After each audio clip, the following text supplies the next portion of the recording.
मध्य प्रदेश के नरसिंहपुर से दिल दहला देने वाली वारदात सामने आई। यहां एक सिरफिरे आशिक ने अपनी की प्रेमिका की गला रेत कर हत्या कर दी गई। सैकड़ों लोगों की भीड़ में उसने उसकी जान ले ली। वो तड़पती रही, मदद की गुहार लगाती रही, लेकिन किसी ने उसकी मदद नहीं की।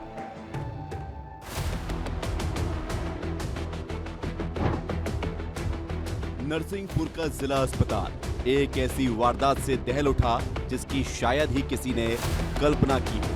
वो वक्त दोपहर का था, मरीज आ रहे थे, डॉक्टर ड्यूटी पर तैनात थे। नर्सिंग की छात्रा संध्या चौधरी भी ड्यूटी पर तैनात थी।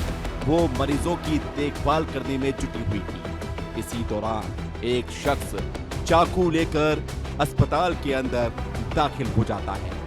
उसके हाथों में चाकू साफ दिखाई दे रहा था। वो बेखौफ था और सीधे वहां पहुंचता है जहां संध्या अपने काम में जुटी थी। संध्या कुछ समझ पाती इसके पहले ही वो शख्स उसके साथ मारपीट करने लगता है। वो विरोध करती है, लेकिन उस सिरफिरे ने चाकू से उसकी गर्दन पर वार कर दिया।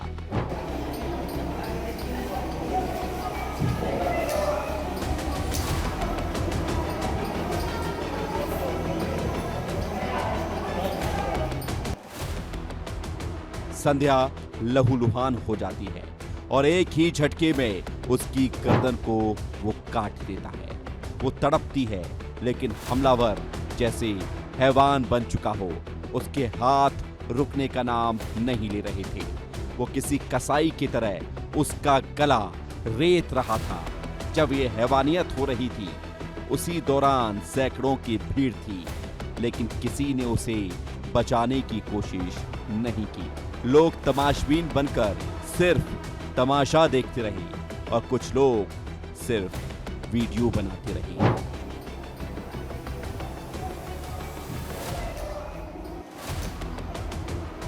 आसपास खून ही खून बह चुका था। संध्या का शरीर में जैसे खून का कतरा भी बाकी नहीं बचा था और इस दौरान हमलावर ने खुदकुशी की भी कोशिश की।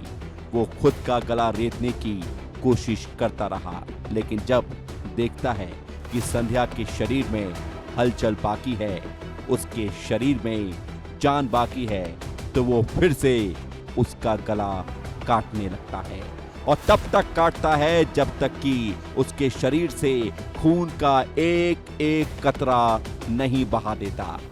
वो तब तक काटता है जब तक कि संध्या की सांसें थम नहीं जाती। हमलावर संध्या की हत्या करने के बाद फरार हो जाता है। पुलिस मौके पर पहुंचती है। शव को पोस्टमार्टम के लिए भेज दिया जाता है, लेकिन सवाल यही था कि आखिर वो हमलावर कौन था? संध्या की उससे ऐसी क्या दुश्मनी थी? संध्या ने ऐसा क्या गुनाह किया था कि उसे इतनी खौफनाक मौत दे दी गई? आज ये हॉस्पिटल में शासकीय जिला चिकित्सालय में लगभग दोपहर 2:30-3 बजे एक सूचना प्राप्त हुई कि एक फीमेल के साथ किसी ने घटना कार्य की। जब पुलिस ने यहाँ कर देखा तो एक फीमेल डेड बॉडी मिली है और जो प्रथम दृष्टि हत्या का मामला कर दी। पुलिस हर एंगल से जांच करने में जुट गई थी। आरोपी की तलाश की जा रही थी।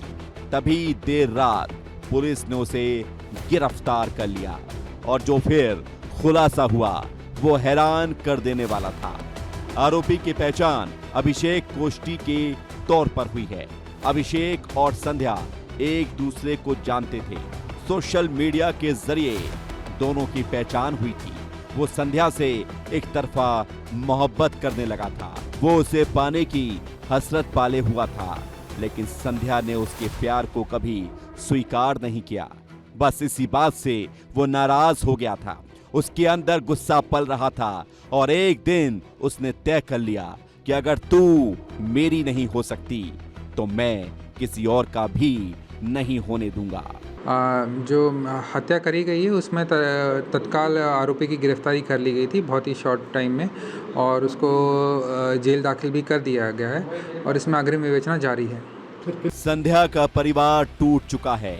वो अपने माता पिता की इकलौती संतान थी। उनका रो रो कर बुरा हाल है। परिजनों ने कलेक्टर को ज्ञापन सौंपा है और हत्यारे को जल्द से जल्द फांसी देने की मांग की है। चाहते हैं उसको फांसी की सजा हो सकती है। उसका घर जीसीबी से खुदवाइए, इस जिले में उसको नहीं रहना चाहिए। नरसिंहपुर का जिला अस्पताल खून से सना है। उसकी दीवारों पर एक सिरफिरे आशिक की हैवानियत के निशान मौजूद हैं। संध्या की चीखें अब सन्नाटे में बदल चुकी हैं। एक तरफा मोहब्बत की सनक ने न सिर्फ एक मासूम की जान ले ली, बल्कि एक परिवार को हमेशा के लिए तोड़ दिया। एक मासूम से उसकी जिंदगी और सपने को छीन लिया। लेकिन यहाँ सवाल उन लोगों पर भी है जो इस हत्याकांड के दौरान तमाशबीन बनकर खड़े रहे। क्या सैकड़ों की भीड़ में ऐसा भी कोई नहीं था जो संध्या की मदद के लिए आगे आ सके?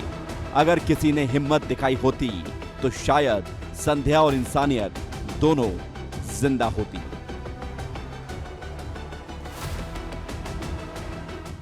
छात्रा को कोई मदद नहीं मिल पाई। पीयूष दीक्षित, विस्तार न्यूज, नरसिंहपुर।